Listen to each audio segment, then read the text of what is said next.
Hi hello അസ്സാം വലൈക്കും welcome back. അപ്പോൾ ഇന്ന് നമുക്കൊരു കുട്ടികൾക്കൊക്കെ ഇഷ്ടപ്പെടുന്ന അതുപോലെ തന്നെ എളുപ്പത്തിൽ ചെയ്യാൻ പറ്റിയ നല്ലൊരു സ്നാക്സിൻ്റെ വീഡിയോ ആയിട്ടാണ് ഞാൻ വന്നിട്ടുള്ളത്. അപ്പോൾ ഈ സ്നാക്സിന് വേണ്ടിയിട്ട് ഞാൻ ആദ്യം തന്നെ കുറച്ച് ചിക്കൻ എടുത്തിട്ട് ചെറിയ ചെറിയ പീസസ് ആക്കിയിട്ട് കട്ട് ചെയ്തെടുത്തിട്ടുണ്ടായിരുന്നു. എന്നിട്ട് അതിലേക്ക് കുറച്ച് ഉപ്പിട്ട് കൊടുക്കുന്നുണ്ട്. പിന്നെ അതുപോലെ തന്നെ ഇഞ്ചിയും വെളുത്തുള്ളിയും കൂടെ അരച്ച് വെച്ചതാണ് കേട്ടോ. ഇങ്ങനെയൊക്കെ അരച്ച് വെച്ചാൽ നമുക്ക് നോമ്പിനൊക്കെ ഒരുപാട് യൂസ്ഫുള്ളാണ്. ഞാനിത് ഒരു ബോട്ടിൽ ഫുള്ളായിട്ട് തന്നെ അരച്ച് വെച്ചിട്ടുണ്ടായിരുന്നു കേട്ടോ. നോമ്പിനൊക്കെ നമുക്ക് വളരെ എളുപ്പമല്ല ഇങ്ങനെ അരച്ച് വെച്ചാൽ. പിന്നെ അതുപോലെ തന്നെ അതിലേക്ക് ഞാൻ കുറച്ച് മുളക് പൊടിയും കൂടി ഇട്ടിട്ട് ഒന്ന് മിക്സ് ചെയ്തിട്ട് അവിടെ മാറ്റി വെക്കുന്നുണ്ട്. പിന്നെ കുറച്ചൊന്ന് പാനിലേക്ക് കുറച്ച് സൺഫ്ലവർ ഓയിലാണ് കേട്ടോ ഞാനിവിടെ എടുത്തിട്ടുള്ളത്. കുറച്ച് ഓയിൽ ഒഴിച്ച് കൊടുക്കുക. എന്നിട്ട് ഈ ചിക്കൻ ഇട്ട് കൊടുത്തിട്ട് ഒന്ന് ഫ്രൈ ചെയ്തെടുക്കുക കേട്ടോ. അധികം പണിയൊന്നുമില്ല കേട്ടോ. ഈ ഒരു സ്നാക്സ് ഉണ്ടാക്കാൻ വേണ്ടി നമുക്ക് ബന്നുണ്ടെങ്കിൽ അത്രയും പെട്ടെന്ന് നമുക്ക് റെഡിയാക്കി എടുക്കാൻ പറ്റുക. ചിക്കൻ ഒന്ന് വെന്ത് വരുന്ന സമയത്ത് നമുക്കതിലേക്ക് മുറിച്ച് വെച്ചിട്ടുള്ള കുറച്ച് ഉള്ളിയും പിന്നെ അതുപോലെ തന്നെ ചെറിയൊരു പീസ് ക്യാപ്സിക്കം കൂടെ ഞാൻ എടുത്തിട്ടുണ്ടായിരുന്നു കേട്ടോ. എന്നിട്ട് അതിലേക്ക് ആവശ്യത്തിന് കുറച്ച് ഉപ്പ്, നമ്മൾ ഓൾറെഡി ഉപ്പ് ചിക്കനിലിട്ടതല്ല, അപ്പോൾ അതിനനുസരിച്ചിട്ടുള്ള ഉപ്പ് മാത്രം ഇട്ട് കൊടുത്താൽ മതിയെ. അതിലേക്ക് കുറച്ച് കുരുമുളക് പൊടിയും കൂടി ഞാൻ ചേർത്ത് കൊടുക്കുന്നുണ്ട് കേട്ടോ. എല്ലാം കൂടെ ഒന്ന് റോസ്റ്റ് ചെയ്താൽ മതി കേട്ടോ. അധികം റോസ്റ്റ് ചെയ്യേണ്ട ആവശ്യമില്ല. ഒന്നാകുമ്പോൾ നമ്മളെ ക്യാപ്സിക്കൊക്കെ ഒന്ന് വെന്ത് പോകും. അധികം ഒന്ന് ജസ്റ്റ് ഒന്ന് സോട്ട് ചെയ്താൽ മതി കേട്ടോ. എന്നിട്ട് തീ ഓഫ് ചെയ്ത് വെക്കുക. എന്നിട്ട് അതവിടെ മാറ്റി വെക്കാം കേട്ടോ. ഞാൻ പിന്നെ ഒരു ബട്ടറും പിന്നെ അതുപോലെ തന്നെ കുറച്ച് ഒറിഗാനോ, കുറച്ച് ചില്ലി ഫ്ലേക്സ് അതൊക്കെ എടുത്തിട്ടുണ്ടായിരുന്നേ. അപ്പോൾ ഞാനിവിടെ എടുത്തിട്ടുള്ളത് സോൾട്ടഡ് ബട്ടറാണ്. അപ്പോൾ നിങ്ങൾ അൺസോൾട്ടഡ് ആണെങ്കിൽ കുറച്ച് സോൾട്ട് ഇട്ട് കൊടുത്താൽ മതി കേട്ടോ. അപ്പോൾ ബട്ടർ കുറച്ചൊന്ന് മെൽറ്റ് ആവാൻ വേണ്ടിയിട്ട് വെയിറ്റ് ചെയ്യണം. എന്നിട്ട് അതിന് ശേഷം മാത്രം മിക്സ് ചെയ്തെടുക്കുക കേട്ടോ. എന്നിട്ട് അതവിടെ മിക്സ് ചെയ്തിട്ട് നമുക്കവിടെ മാറ്റി വെക്കാം. ഞാനിപ്പോൾ ഇവിടെ ബർഗറിൻ്റെ ബന്നാണ് അത് എടുത്തിട്ടുള്ളത്.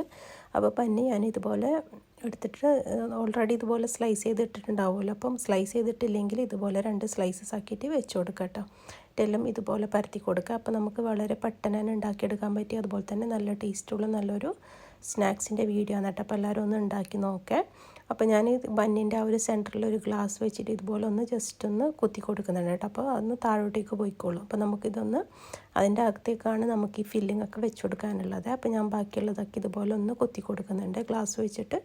അപ്പോൾ ഞാൻ നേരത്തെ മിക്സ് ചെയ്ത് വെച്ച് നമ്മൾ ആ ബട്ടറിൻ്റെ മിക്സ് ഉണ്ടല്ലോ അത് ഇതിലേക്ക് അപ്ലൈ ചെയ്ത് കൊടുക്കാൻ കേട്ടോ വേണ്ടത്. അപ്പോൾ നല്ല ടേസ്റ്റ് ഉണ്ടാവും കേട്ടോ കഴിക്കാൻ വേണ്ടിയിട്ട്. ഒന്നാമത് ഒറിഗാനും അതൊക്കെ ഉണ്ടല്ലോ. പിന്നെ അതുപോലെ തന്നെ കുറച്ച് ഗാർലിക്കും കൂടെ ചോപ്പ് ചെയ്തിട്ട് ഇട്ടിട്ടുണ്ടായിരുന്നു. നേരത്തെ പറയാൻ മറന്നുപോയതാണ് കേട്ടോ. ഈ ബട്ടറിൻ്റെ കൂടെ അതും കൂടെ എല്ലാം കൂടെ മിക്സ് ചെയ്തിട്ട് വേണം ചെയ്തെടുക്കാൻ വേണ്ടിയിട്ട്. അപ്പോൾ ഞാൻ ഈ എല്ലാം ഈ ഒരു ബന്നിലേക്ക് ആക്കി കൊടുക്കുന്നുണ്ട്. അതിൻ്റെ മേലേക്ക് കുറച്ച് ടൊമാറ്റോ സോസ് ഒന്ന് അപ്ലൈ ചെയ്ത് കൊടുക്കുന്നുണ്ട് കേട്ടോ. അതൊന്ന് മൊത്തത്തിലൊന്ന് പരട്ടി കൊടുക്കുക. എന്നിട്ട് ടൊമാറ്റോ സോസ് ഒന്ന് എല്ലാം മൊത്തത്തിലൊന്നാക്കി കൊടുത്തതിന് ശേഷം നമ്മൾ നേരത്തെ മാറ്റി വെച്ച് നമ്മൾ ആ മസാല ഇല്ല അതിൻ്റെ ആ ഒരു കുഴിയിലേക്ക് ഇട്ട് കൊടുക്കാൻ കേട്ടോ വേണ്ടത്. അതിന് വേണ്ടിയിട്ടാണ് കേട്ടോ ഗ്ലാസ് വെച്ചിട്ടൊന്ന് കുഴിയാക്കി കൊടുത്തിട്ടുള്ളത്. അപ്പം ഈ ഒരു ഫില്ലിങ് നല്ലോണം പ്രസ് ചെയ്തിട്ട് നല്ലോണം ഒന്ന് ആക്കി കൊടുക്കുക കേട്ടോ. എന്നാലേ കഴിക്കാൻ നമുക്ക് ആ ഒരു നല്ലൊരു ടേസ്റ്റ് ഉണ്ടാവും കേട്ടോ. ഫില്ലിങ്ങൊക്കെ നല്ലോണം വെച്ച് കൊടുക്കണേ. അതിൻ്റെ മേലേക്ക് ഞാൻ കുറച്ച് മൊസറല്ല ചീസും കൂടെ ഇട്ട് കൊടുക്കുന്നുണ്ട് കേട്ടോ. മൊസറല്ല ചീസൊക്കെ നിങ്ങൾക്ക് വേണമെങ്കിൽ ഇട്ട് കൊടുക്കുക, അല്ലെങ്കിൽ സ്കിപ്പ് ചെയ്താൽ. പക്ഷേ മൊസറല്ല ചീസും കൂടെ വരുമ്പോൾ അതിൻ്റെ ആ ഒരു ടേസ്റ്റ് കിട്ടുക. എല്ലാം ഇതിൻ്റെ മേലേക്ക് ഇട്ട് കൊടുക്കുന്നുണ്ട്. എന്നിട്ട് അതിൻ്റെ മേലേക്ക് കുറച്ച് ഒറിഗാനോ പിന്നെ അതുപോലെ തന്നെ കുറച്ച് ചില്ലി ഫ്ലേക്സും കൂടെ ഇട്ട് കൊടുക്കുന്നുണ്ട്. എന്നിട്ട് ഇതൊന്ന് ബേക്ക് ചെയ്തെടുക്കാൻ കേട്ടോ വേണ്ടത്. അപ്പോൾ നിങ്ങൾക്ക് ഓവൺ ഇല്ലെങ്കിൽ നമ്മൾ ഫ്രൈ പാനില്ല അതിൽ കുറച്ചൊന്ന് ബട്ടറാക്കി കൊടുത്തതിന് ശേഷം ചെറിയ തീയിൽ വെച്ചിട്ടൊന്ന് റോസ്റ്റ് ചെയ്തെടുത്താൽ മതി. നമ്മൾ ആ ഒരു ബേക്കിംഗ് ഒക്കെ ചെയ്യുന്നില്ല ആ ഒരു രീതിക്ക് തന്നെ ചെറിയ തീയിൽ വെച്ചിട്ടൊന്ന് കുക്ക് ചെയ്തെടുത്താൽ മതി കേട്ടോ. ഒരു 5-10 മിനിറ്റ് വെക്കുമ്പോൾ തന്നെ നമ്മൾ ഈ ബന്നൊക്കെ റെഡിയായി വരും കേട്ടോ. അപ്പോൾ കഴിക്കാൻ നല്ല ടേസ്റ്റുള്ള അതുപോലെ തന്നെ ഉണ്ടാക്കാനും എളുപ്പമുള്ള നല്ലൊരു സ്നാക്സിൻ്റെ വീഡിയോ ആണ് കേട്ടോ. അപ്പോൾ എല്ലാവരും ഒന്ന് ഉണ്ടാക്കി നോക്കുക. അതുപോലെ തന്നെ ഫ്രണ്ട്സിനും ഫാമിലിക്കൊക്കെ ഷെയർ ചെയ്ത് കൊടുക്കുക കേട്ടോ. അപ്പം ഫസ്റ്റ് ടൈമാണ് കാണുന്നതെങ്കിൽ എൻ്റെ ചാനൽ ലൈക്കും ഷെയറും സബൊക്കെ ചെയ്യാൻ മറക്കരുത്. അപ്പം ഇൻഷാ അല്ലാഹ് അടുത്ത വീഡിയോയിൽ കാണാം.